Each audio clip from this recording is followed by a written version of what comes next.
मैं रामदेव सिंह आप लोगों के साथ एक करंट का टॉपिक है राज्यसभा इलेक्शन। अभी सुर्खियों में बना हुआ है। राज्यसभा के इलेक्शन का जो अनाउंसमेंट है वो किया जा चुका है। राज्यसभा की कुछ एक सीटों के लिए, सारी सीट के लिए नहीं, तो वो हम देखेंगे आज।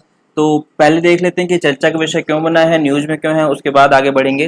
तो कोविड-19 सिचुएशन के चलते हुए भी इलेक्शन कमीशन है जो हमारी, उसने राज्यसभा की जो सीटें थी 18, जिनके चुनाव मार्च में होने वाले थे और कोविड की वजह से कैंसिल कर दिए गए थे, उनके 19 जून को अनाउंस कर दिया है कि उन सीटों पे 19 जून को अब चुनाव किए जाएंगे।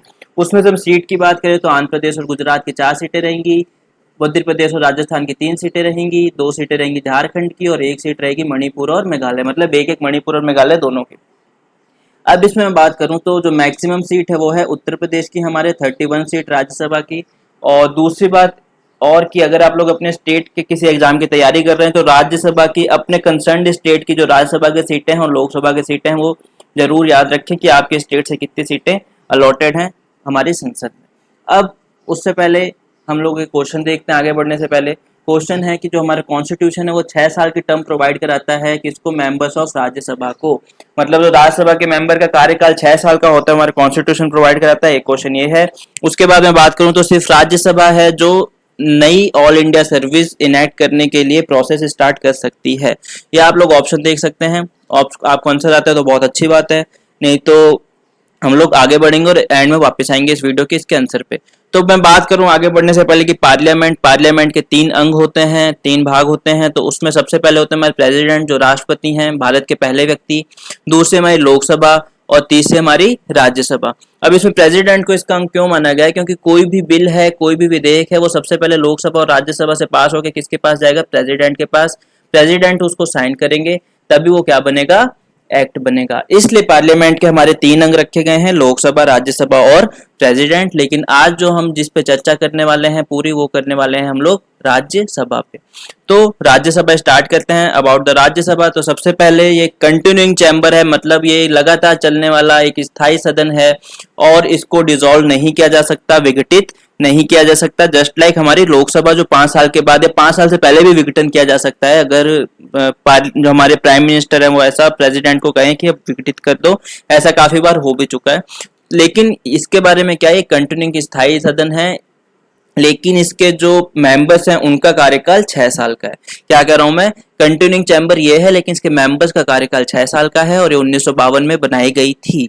उसके बाद बात करें तो इसको अपर हाउस भी कहा जाता है, फिर हाउस ऑफ द एल्डर्स कहा जाता है, जैसा कि यूके में कहा जाता था। 2 साल तक इसका नाम यही रहा और 1954 मतलब 1954 में इसका नाम बदल के राज्यसभा कर दिया गया, जिसको आज हम राज्यसभा के नाम से ही अभी तक जानते हैं। हम बात करें लोकसभा की तो उसको हाउस ऑफ द कॉमन्स कहा जाता था, हाउस ऑफ द कॉमन्स, और उसका नाम भी बदल के 1954 में ही लोकसभा किया गया है। उसके बाद मैं बात करूं तो कॉन्स्टिट्यूशन ने अपने अनुच्छेद 21 में, हमारा जो कॉन्स्टिट्यूशन है भारत का संविधान, उसके आर्टिकल 80 में ये बताया गया है, आर्टिकल 80 में ये बताया गया है कि एक कंटिन्यूइंग चैम्बर बनाना पड़ेगा किसको, पार्लियामेंट को, और इसका टाइम पीरियड कितना होगा, ड्यूरेशन कितना होगा, वो किस पे छोड़ दिया है, वो छोड़ दिया पूरा पार्लियामेंट पे। इस ड्यूरेशन हाउस का नहीं, मेंबर का कहेंगे हम लोग, मेंबर्स का ड्यूरेशन कितना होगा वो किस पे छोड़ दिया गया, पार्लियामेंट पे। और पार्लियामेंट ने रिप्रेजेंटेशन, आरपीए एक्ट कहते हैं जो, आरपीए 1951, उसके तहत राज्यसभा की जो टर्म है, इसके मेंबर्स की टर्म है वो कितनी दी है, 6 साल के लिए। तो हमने अभी क्वेश्चन में पहला स्टेटमेंट देखा था कि कॉन्स्टिट्यूशन ने 6 साल की टर्म दी है, तो वो स्टेटमेंट गलत है। क्यों? क्योंकि कॉन्स्टिट्यूशन ने सिर्फ ये कहा है कि आपको पार्लियामेंट को ड्यूरेशन फिक्स करनी है, तो पार्लियामेंट ने आरपीए एक्ट के तहत ड्यूरेशन कितनी फिक्स की है, 6 साल की।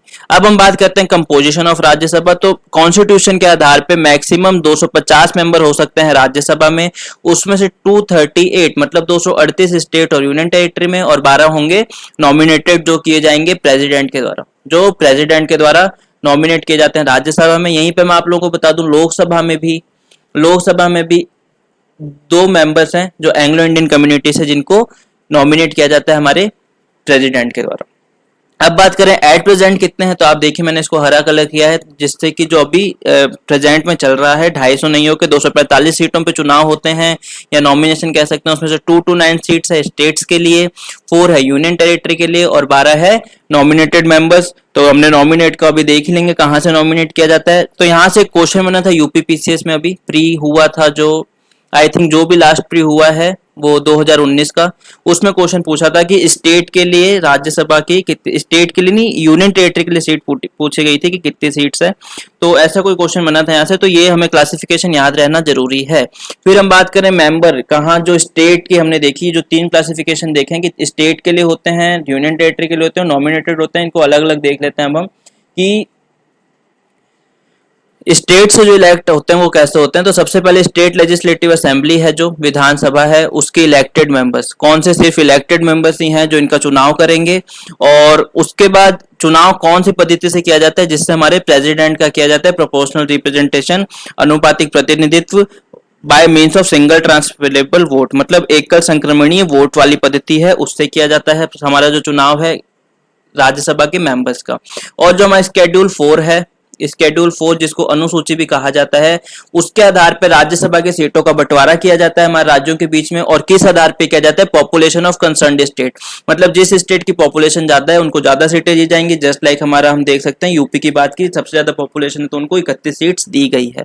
तो ये सीट अलॉटेड किस आधार पर की जाती है, स्केड्यूल 4 अनुसूची 4 के आधार पर राज्यसभा की सीटों का बंटवारा राज्यों के बीच में किया जाता है। अब मैं बात करूं अगर यूनियन टेरिटरी के लिए, तो यूनियन टेरिटरी से क्या होता है कि एक अलग से निर्वाचक मंडल, इलेक्टोरल कॉलेज बना देते हैं, निर्वाचक मंडल कहते हैं जिसको। उस निर्वाचक मंडल का काम क्या है, पर्पज क्या है, सिर्फ और सिर्फ जो हमारे राज्यसभा के मेंबर है उनका चुनाव करना, फिर उस निर्वाचक मंडल को वापस भंग कर दिया जाता है।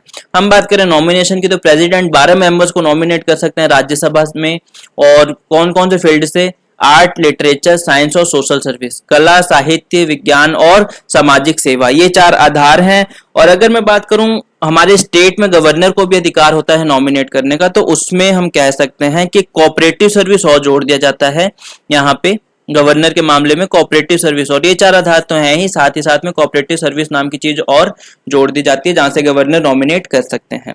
अब हम देखते हैं नेक्स्ट हमारा ड्यूरेशन कितना है। हमने ड्यूरेशन की बात स्टार्टिंग में भी की थी, लेकिन यहाँ पे एक बार वापस हमको देखना जरूरी रहेगा कि ये कंटिन्यूइंग चैम्बर, हमने इसकी बात कर ही ली है, मतलब कि एक स्थायी सदन है, लगातार चलता रहता है, इसको विघटित नहीं किया जा सकता, डिजॉल्व नहीं किया जा सकता। आरपी 1951 ने 6 साल की जो टर्म है प्रोवाइड कराई है इसके मेंबर्स को। मैं वापस से इस बात पे जोर देना चाहूंगा कि कॉन्स्टिट्यूशन ने इसको 6 साल की टर्म प्रोवाइड नहीं कराई है, आरपीए 1951 ने इसको 6 साल की, इसके मेंबर्स को 6 साल की टर्म प्रोवाइड कराई है। उसमें से 1/3 जो मेंबर हैं वो हर 2 साल में रिटायर हो जाते हैं, जिससे साइकिल कंटिन्यू चलती रहे, 6 साल बाद वापस से नए मेंबर आते रहे। और अगर हम बात करें पहली बार जो 1952 में राज्यसभा बनी है, उस टाइम कैसे हटाया गया था 1/3 को, 1/3 को, तो वो लॉटरी सिस्टम से हटाया गया था। लॉटरी में जिसका नाम आता है क्या, उसको वहां से हटाते गए। ठीक है, तो ये हमारी ड्यूरेशन वाली बात होगी। उसके बाद एक बात आती है कि लोकसभा से इसकी शक्ति ज्यादा है कि नहीं, राज्यसभा से ज्यादा है कि नहीं। मैं यहाँ पे थोड़ा सा इस चीज को और डिस्कस करना चाहूंगा। तो हमने देखा जो क्रिएशन ऑफ नई ऑल इंडिया सर्विस का जो क्रिएशन है वो सिर्फ और सिर्फ राज्यसभा में स्टार्ट किया जा सकता है, लोकसभा में नहीं। तो हमारे क्वेश्चन में दूसरा स्टेटमेंट सही था, पहला स्टेटमेंट गलत था। मैं वापस क्वेश्चन पे आऊंगा। फिर पार्लियामेंट अगर स्टेट लिस्ट का कोई भी सब्जेक्ट है उसको यूनियन लिस्ट में या फिर कॉन्करेंट लिस्ट में डालना चाहती है, तो वो क्या कर सकती है, वो पावर भी किसके पास है, राज्यसभा के पास है। और वाइस प्रेसिडेंट को हटाने के लिए जो प्रक्रिया स्टार्ट करनी है वो किसके पास है, राज्यसभा के पास है। लोकसभा की बात करें तो मनी बिल सिर्फ और सिर्फ लोकसभा में आ सकता है। और हमारा जो इमरजेंसी है, नेशनल इमरजेंसी, उससे रिलेटेड जो प्रस्ताव है वो सिर्फ लोकसभा में आ सकता है। तो ये सारी हमने चीजें देखी राज्यसभा के बारे में। और मैं एक बार वापस क्वेश्चन दिखा देता हूं आप लोगों को, तो अब आप लोगों को क्लियर हो जाएगा क्या है क्वेश्चन। ये क्वेश्चन था हमारा। तो यहां से पहला स्टेटमेंट तो गलत हो जाता है, और दूसरे स्टेटमेंट की बात करें तो दूसरा स्टेटमेंट जो हमारा है सही है एकदम, यहाँ पे कोई प्रॉब्लम नहीं है। तो इसका आंसर होगा ओनली 2। तो उम्मीद करता हूँ आप लोगों को काफी कुछ सीखने को मिला होगा, जिनको आता था उनको भी नई जानकारी मिली होगी। थोड़े से जो चेंजेस हैं या थोड़े से अंतर हैं, कॉन्स्टिट्यूशन देता है 6 साल की, एक्ट देता है, वो भी आप लोगों को पता चला होगा। तो इसी आशा के साथ मैं आप लोगों से एक बार इजाजत चाहूंगा। मिलेंगे फिर से नेक्स्ट वीडियो में, तब तक के लिए हमारे साथ बने रहिए।